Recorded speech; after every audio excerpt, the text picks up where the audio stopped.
Hey folks, it's Frithgar here, how you doing? I am racing back up to the clamp with our next load of silage. We have almost finished that first field. We've got one tiny little bit left to do, and then we can move on to the second field. Second field is actually really small, so we should be able to get that one done today without too much trouble, and we can get stuck straight into the next one after that. My question for this week is all about my channel, not just this series, but the channel in general. It's the same question that I've been asking earlier in the week on Goldcrest Valley, and for those of you who watch all of my videos, I apologise for having the same thing going, but I need to get a good feel of everything that's going to happen so that I can make a fully informed decision based on what everybody wants. Do you want me to continue playing Farming Simulator 100% of the time on this channel, or do you want me to start playing some other games as well? I can either just do Farming Simulator, I can drop a series from my schedule and not do one of the Farming Simulator Let's Plays, and instead do other games instead. So half the week could be Farming Simulator and half the week will be other stuff. Completely random. It'll be entirely up to you, the viewers, which games I play. I won't necessarily have long-running series on that. I'll dip in and out of various different games, so there's a lot of variety and different things to sort of see each week. At least that's the plan. Would you prefer I only did a couple of episodes a week of other games? So essentially I do... actually, let's just back this up a minute, and I'll put it on follow me again, just to follow it round this field here. And there we go. Right, let's jump off to the side. Yeah, do you want me to just do 2 episodes a week for each of the series that I do in Farming Simulator, rather than 3 a week, which would free up 2 days a week for doing some other games as well? So it's 4 days of Farming Simulator and 2 of other games, half the week of Farming Simulator and half the week for other games, or just Farming Simulator. It's your vote, it's your game. Head into the comment section down below. I'm trying to get that little tiny bit of grass right there, right beside the track. Got it, just. Yeah, it's your vote, it's your game. Head into the comment section down below, let us know which one you want and why, and of course don't forget to actually cast your vote in the top right hand corner. This week, I'm looking at the numbers for the vote. The numbers for the vote are very, very important, but more important this week is your comments. Reasons why you want me to choose one option or another. It's very important to me for you to have your say, to let me know what you want me to do, and then I'm basing most of my decision on what everybody is saying, because I've had a lot more people this time round saying that they would like me to do something different than Farming Simulator. And some people who've been saying it have surprised me, because you guys have been following me since I started doing Farming Simulator on his channel, and your interest in the game has always been high, and you're telling me that you'd like me to start doing something other than just Farming Simulator. And I gotta be honest, that has surprised me, that some of the die-hard Farming Simulator fans are asking for my take on some other stuff as well. So I really do need to hear all of your reasons about why you want things, which is why I'm running this same question for this is why I'm running the same question for the entire week, and not just for Goldcrest and then changing it up for this one. Yeah, so please have your say. Let me know what you want me to do, and just, yeah, get in there and talk all about it. I can't actually get through there, can I? And I can't climb. I was hoping that I can jump over like that. I was hoping that I could just sort of get through the hedge in order to get to the forager, but I can't. So we will go and we'll do this field in next door. That one shouldn't take very long. I suspect maybe 2 trailer loads, and then we can get started on field 12. Field 12, right next door to it. I did mow it all, but you didn't actually see me doing any of that mowing. I did all of that off screen. I don't normally do too much stuff off screen these days because of the time. Also, keep in mind, I'm not going to bother folding this one up. I'm just going to run it out just as it is. Let's turn our beacons on while we're going along the road. I really should actually put the spout away, even if I don't fold up the header. Take the time to do that. Probably a good idea to put the spout away if you're going along the road. Yeah, what was I going to say? Oh, the time-lapse. I've had a few people concerned that I'm considering dropping one of the time-lapse episodes. That's not going to happen. Definitely not going to happen. The time-lapse are here to stay. That's like the signature dish of this channel. I'm not getting rid of the time-lapse. They are going to stay. I've had other people suggesting I should start a second channel and I can do other games on a second channel. If I had time to do videos, if I had time to do extra videos enough to run another channel, I'd have time to just do some extra videos and put them on this channel and keep 6 days a week of Farming Simulator and do the time-lapse. I don't have time to do that, which is why I'm asking this question. Because if I've... I literally don't have time to do Farming Simulator 6 days a week and do a load of other games as well as keep the time lapses running. So that's not an option. Starting a second channel isn't going to happen. Definitely not. Maybe one day, I suppose, if circumstances really changed, but I can't see it. I would rather, no matter what content I produce, I'd rather just stick it all in one place.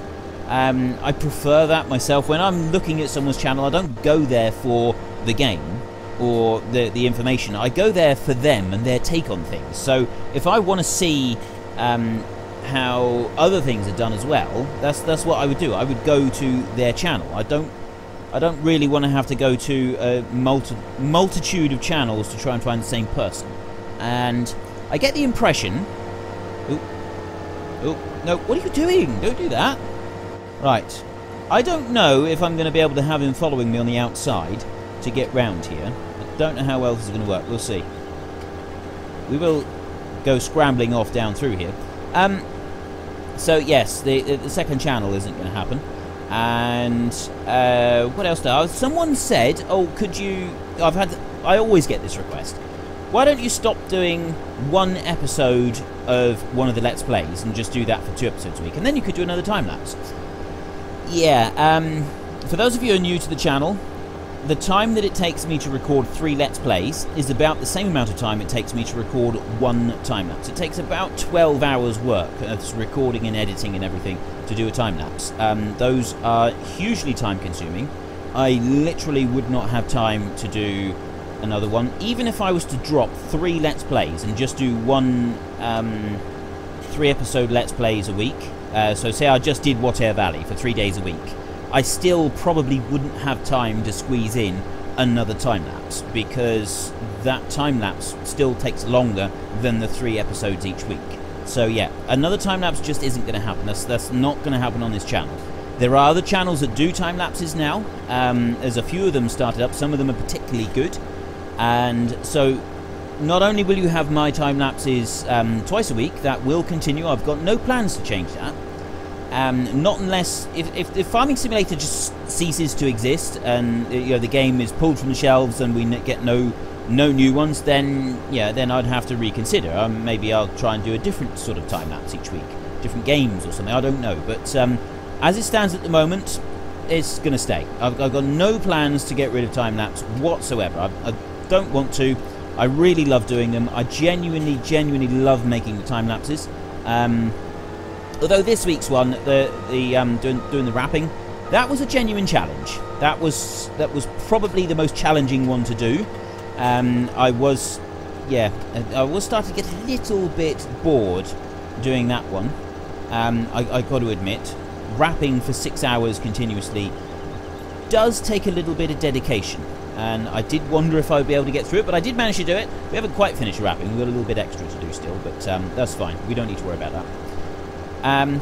Yeah, so that's really all there is to say about that. You guys can continue to let me know your thoughts and feelings on what games you want me to play. And I really do want to hear about what games, because I have decided now that there's going to be a trial, at least, of doing a few of the games. Maybe when we finish Watea Valley, something like that. I'm not quite sure yet. There's definitely got to be a trial of some sort so that we can see what opinions are, see how people respond, that kind of thing. Yeah, but that's not this week, and it's not next week either. I was working yesterday, and here in the UK it has been rather warm. On Tuesday it was quite cool. We had, it was nice cloud cover, it was drizzle through the day, and I've been building a stone wall for the last couple of days. And so we started off with a concrete block wall at the back, and then we've been doing slate stone wall in front. It's being mortared in, and yeah, that kind of work. I prefer to do that when there's cloud cover. I've got very fair skin and I burn very easily. Yesterday was an absolute scorcher, much like today is turning out to be as well. And by the way, I know this is Friday's episode. I'm actually recording this on a Thursday, which is why the days may sound confusing. So yes, it was an absolute belter of a day yesterday on Wednesday, and today is looking like it's going to be a belter of a day. We're looking at a proper heat wave here in the UK. 20 degrees, or over 20 degrees. Now, some of you in different parts of the world will probably be sniggering at 20 degrees being an absolute belter, but quite frankly, here in the UK, 20 degrees is close to desert conditions. It is rare for it to get above 15 degrees, so we're not used to it, and I have quite fair skin, so I burn very easily. And yesterday, I forgot to take my sun cream to work. And yes, don't worry, for some of you may be a little surprised, some of you won't be. It depends. Some places in the world, some places here in the UK, I get laughed at a lot for using sun cream. Well, you're an adult. What do you need to use that for? Use sun cream, okay? It doesn't. If you've got fair, even if you haven't got fair skin, you should use sun cream because if you don't, you get sunburnt, and sunburn hurts. I got quite badly burnt yesterday because I forgot to take sun cream with me to work, and I was working in this absolute scorching heat. I struggle with the heat. I really do. I genuinely struggle when it's really, really hot weather. Loads of people running around doing silage at the moment. I've been seeing silage trailers all up and down, which has been absolutely great. And I've been quite envious of them because they've all been sitting with a nice shade. They've got shade above them. You know, the cab roof looks wonderful. And those tractors are all new tractors. They've got air conditioning. Icy Arctic blasts coming out of those little air vents. Oh, it looks so wonderful. I nearly wept with frustration because there I am building a stone wall out in the absolute baking heat. There's barely any breeze where we are. It's one of those sun traps, you know. The sun gets in but the breeze doesn't, and it was absolutely scorching hot. Oh, it was horrible. It was a long day yesterday, it really was. And I got badly burnt. My face is bright red. It looks a bit like a beetroot. The back of my neck is bright red. That also looks like a beetroot. And my arms are... Well, my arms aren't so bad. Now that it's the following day and I've had a night's sleep, my arms are feeling okay. They're not feeling sore anymore. And they've kind of started to go a little bit brown. They're still quite pink. There's a brown shade to it. And they're not sore to the touch either. The back of my neck is very painful. My face is quite painful. My ears are painful. So having to wear the headset while I'm doing this is not the easiest thing to do. So there's a lesson to be learned there. If you require sun cream, if you have any kind of fair skin and you burn at all, do not be ashamed to take your sun cream and apply it. And also, just don't forget to take your sun cream and apply it, because otherwise you'll end up like me, sitting here looking like some sort of lobster, and it's a bit... I'm a little tender in places, and it's not pleasant. So yes, that was my day yesterday, but above all, I've seen a lot of people doing silage. Silage is going on all over the place at the moment in our part of the country, and we just turn this one on. I've seen several Claas foragers going around. I've actually seen, as a contractor now, not far from me, I don't know who it is actually. Someone did say in the comments section that in our part of the world there's a couple of contractors now that run forage wagons rather than paying for a forager and the trailers and everything. And I'm starting to see the thought behind it. I don't know if foragers can produce precision chop. They never used to be able to do precision chop. They used to just be able to do a bit of chop, but not precision chop like you get with the forager, which is why a lot of people prefer the forager.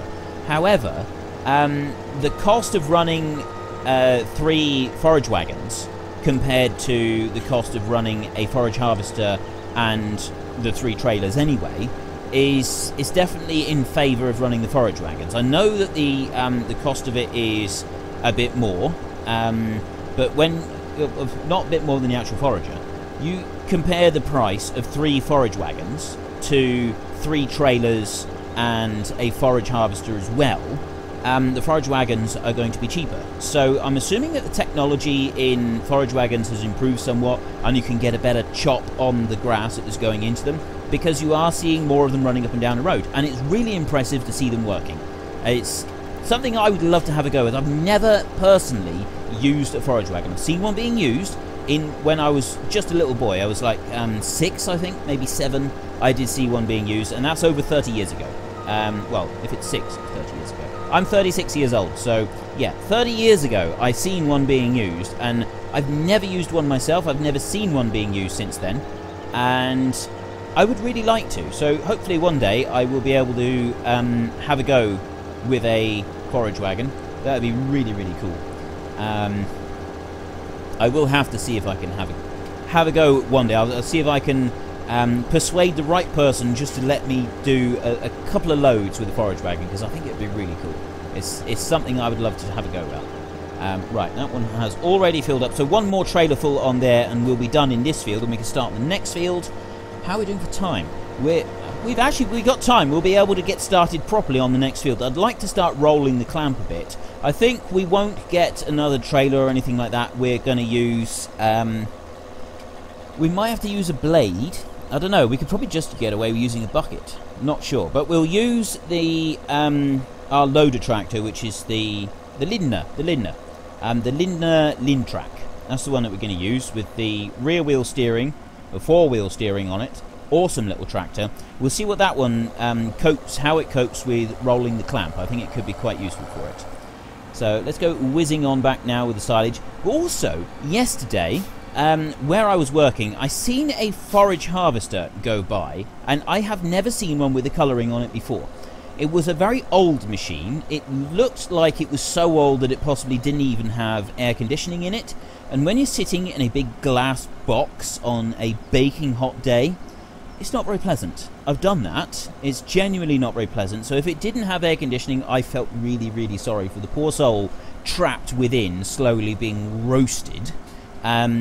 It probably wasn't, because I couldn't see the doors open or anything, so I'm assuming that maybe there was some kind of air conditioning in there. Either that, or he was some sort of person that doesn't mind sitting in like 50 or 60 degree heat. There are people like it in the world. There are people that thrive on that heat. I'm not one of them. But anyway, that's besides the point. This was an old forager. It was blue and red, and I can't remember which way round it was. I think it was red on the top half and blue on the bottom half. It could have been the other way round. I genuinely can't remember now. I've meant to look it up, and I will do so before tomorrow's episode. Before Saturday's episode, I will try to remember to go and look up what possible kind of forager could have been like that. It might have just been an old paint job that someone had done on a forager, but it was a really old forager. There's no denying that. You could the way the thing was moving along, and the way it was rattling along, and just the shape and appearance of it, you could tell it was quite an old machine. And I really have no idea what make it was, what brand it was. And that's something that I would like to find out, because I'd like to be able to tell you about it, because that forager did look genuinely cool. Just the colour of it. There's something about seeing some of these old machines driving around. Now, when it is an absolutely baking hot day, and the sun is beating down, you're sweating away, the idea of driving an old machine that doesn't have air conditioning fills me with absolute horror. That's the kind of thing that my nightmares are made of. Okay? If it's raining, and the cab roof of a rickety old machine is leaking, and it's making a pool of water in my lap, I can cope with that. That I can put up with.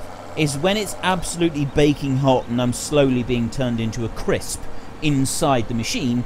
That is the kind of thing that my nightmares are filled with. Okay, I really, really don't like the heat. I don't like the sunshine.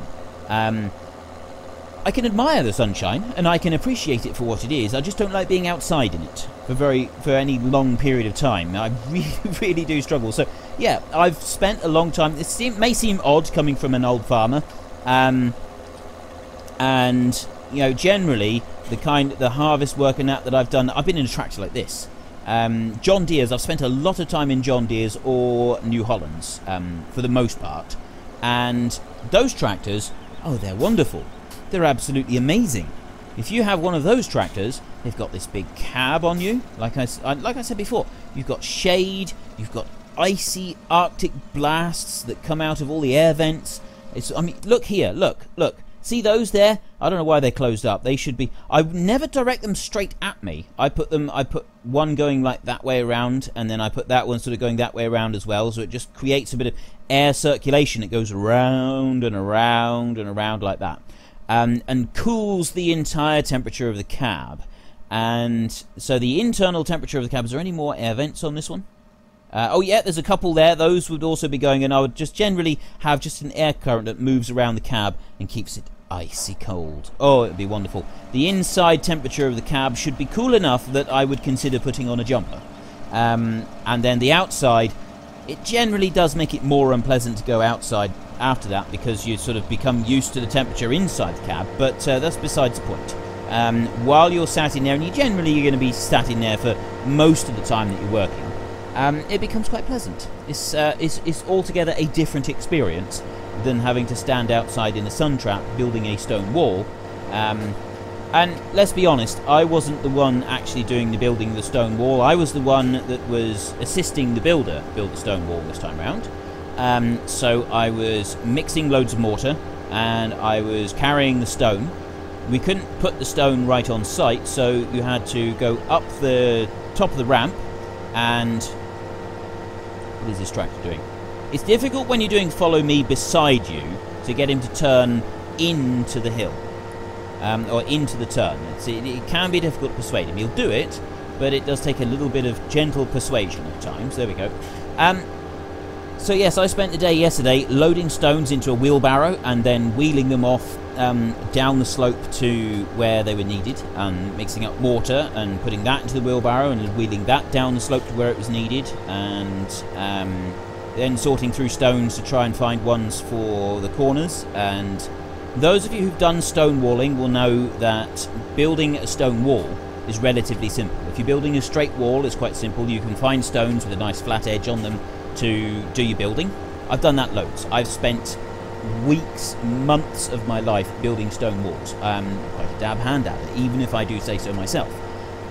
Finding the ones for the corners, that's a bit different, especially when you're working with slate. If you're working with big chunks of slate, you get beautiful, nice flat edges, but finding a stone that has got a 90-degree corner on it with two flat edges on it, that's a little rarer on the ground. You don't find quite so many of them as you would hope. In fact, in we had a load delivered of 2 tons of stone, and out of 2 tons of stone, we managed to find, I think it was 8 cornerstones, and we thought we were doing really, really well to find 8 stones in a single load.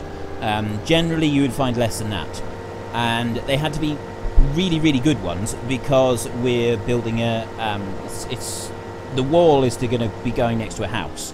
And the house, it is, basically this wall has got to look really, really good. It's not just one that's in a field, so it's got to look more like it's dressed stone rather than just, standard run-of-the-mill.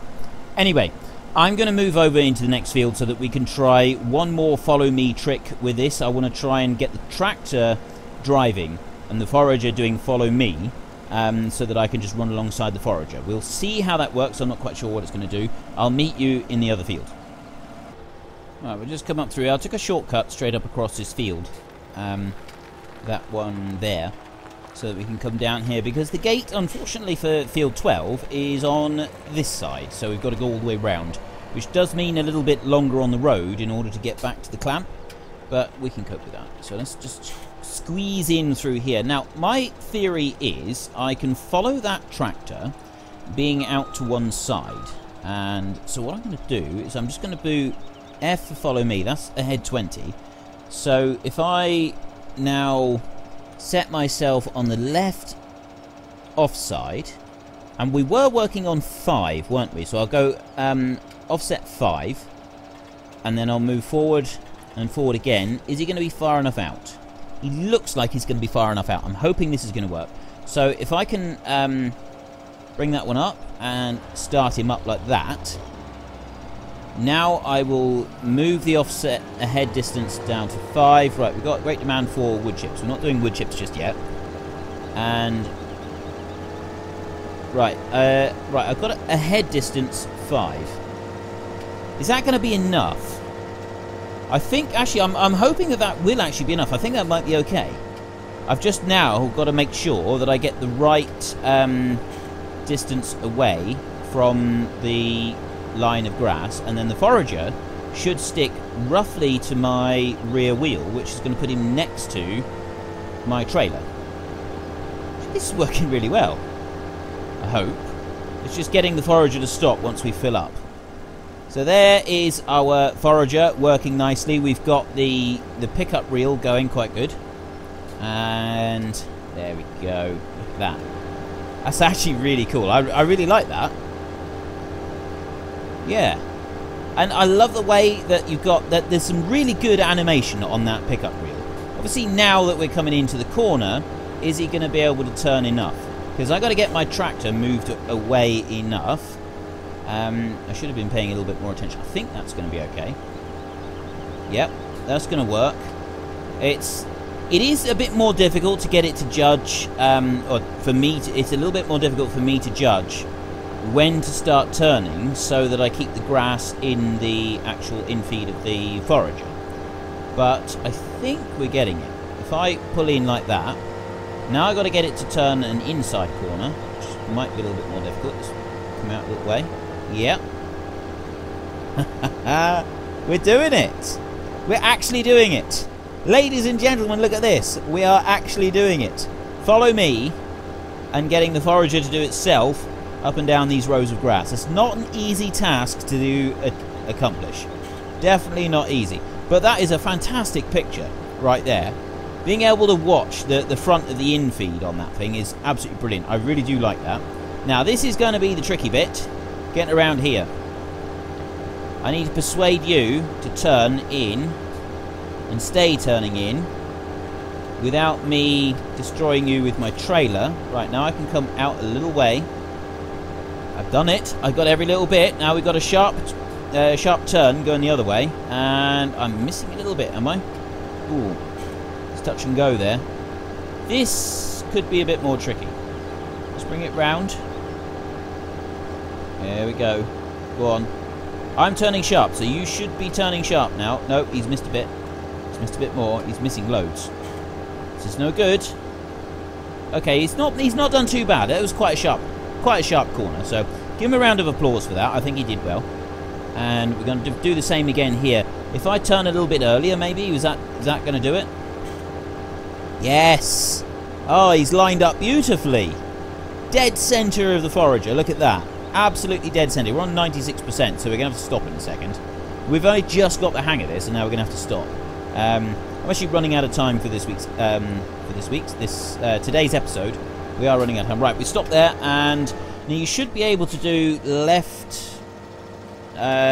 right control. There's right shift F. There. Right, he stopped. He does turn your lights on your tractor, but he should have stopped.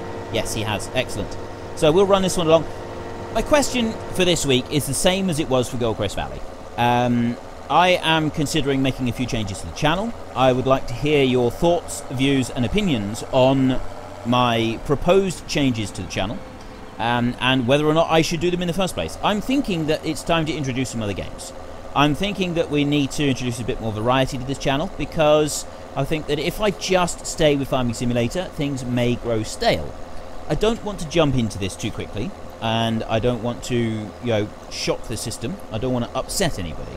So I'd like to hear what you have to say on the subject. And the question is, do you want me to stick with 100% Farming Simulator on this channel?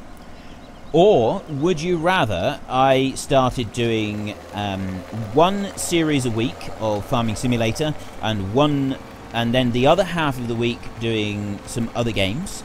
All the other games would be completely up for grabs by you guys.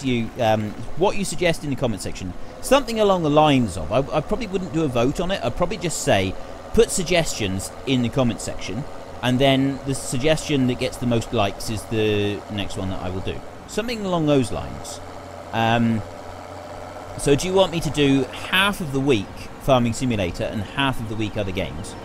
Or would you prefer me to do 4 days a week Farming Simulator, so 2 episodes from each series, so I can still run 2 series a week of Farming Simulator on the channel, and then do 2 episodes 2 days a week for some alternative games. Anything at all. I don't know what I would cover, but it would be family-friendly material. So, I mean, family-friendly is kind of a bit debatable. I've had people ask if I could play Far Cry. I think perhaps Far Cry might be a little bit too adult-themed.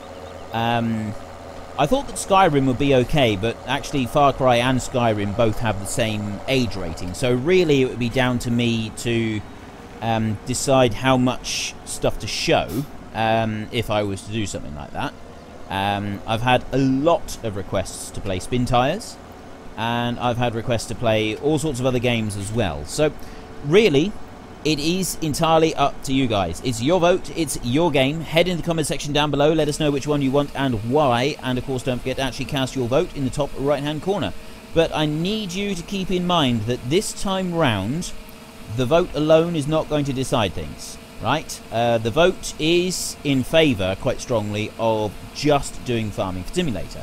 However, I've got more than a quarter of people asking me to start doing some other stuff because they're getting a bit bored with non-stop Farming Simulator. And I know that the vote is going to come out in the end with more people wanting just Farming Simulator, but this is one time that I'm not necessarily going to listen to the... I'm not necessarily going to do exactly what the vote says. It's not that I'm not going to listen to you, it's that I need to have your opinions on why you want just Farming Simulator or why you want other games, how you think things should proceed. What would your reaction be if I was to start doing something different? If I was to start doing, for example, a couple days a week of something other than Farming Simulator, would you just point blank refuse to watch it because you're only interested in Farming Simulator? Would you give it a go and see whether or not you enjoyed my take on some other material? How would you feel about it? What would your reaction be if I was to not do 100% Farming Simulator? That's something I'd really like to hear about today, because I've had a few people sort of talk about that subject, but not many. So if I could get a few more views on how you'd react if I was to start doing something different, that would be really useful. It would really help me decide what the best course of action might be. Anyway, tomorrow we're going to start doing some rolling on the clamp, and we're going to try and get the Lindner up there so that we can start using that one and see how that one behaves. We will do a little bit more silage. We've got all this field that we need to get up there. I'll do some of it myself in my own time.